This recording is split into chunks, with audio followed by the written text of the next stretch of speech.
Thanks so much for having me out here. We'll be talking about sort of how elements of the sociocultural context, this big overarching bar, kind of influence mindsets. So how the neighborhoods you're from, how you think about economic opportunities, all these sort of bigger cultural factors come to influence the way kids see themselves and where they're headed for their future.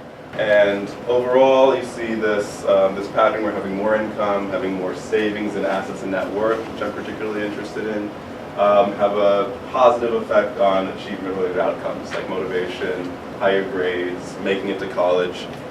And what I would like to focus on is how this notion of identity can be seen as a sort of a unifying factor for a lot of the other factors.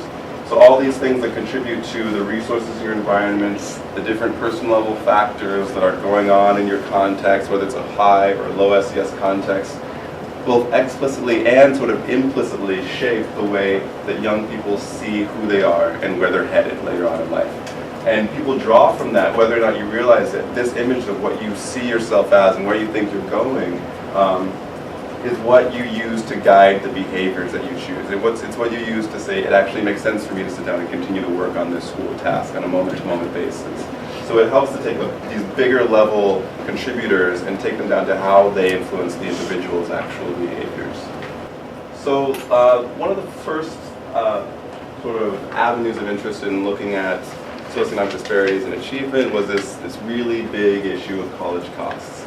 Almost everybody knows that college costs a lot of money, even though you're sort of told that you're headed that way. How does this influence kids, especially if you come from a low SES background? So one of the first kind of pilot studies we investigated to just get a sense for how kids are thinking about, if they're thinking about these issues of college costs early, sort of late middle school. And what we found is that the biggest group of kids said that they plan to work to pay for college. And also interestingly here, almost no kids selected at need-based financial aid. The first measure we looked at, it wasn't quite the end of the year, so we asked students the grades they expected or were shooting for in a couple of their classes. And we did find that after hearing about need-based financial aid, the open path condition, students that we worked with were planning to and expecting to earn significantly higher grades than students who just heard about the cost of college and the closed path condition. But another thing a lot of kids are sort of asking themselves, particularly if they know it will be a strain on themselves and their families, is college something that's going to pay back?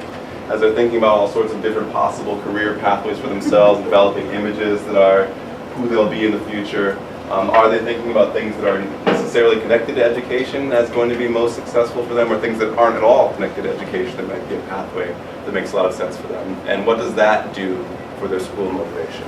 So the education-dependent future condition, students are randomly assigned just to look at this figure that came from the Census Bureau and shows that having more education is related to having higher incomes later in life. So most kids say they want to make a certain amount of money, so this sort of makes it salient to them that education can be connected to what they want later in life.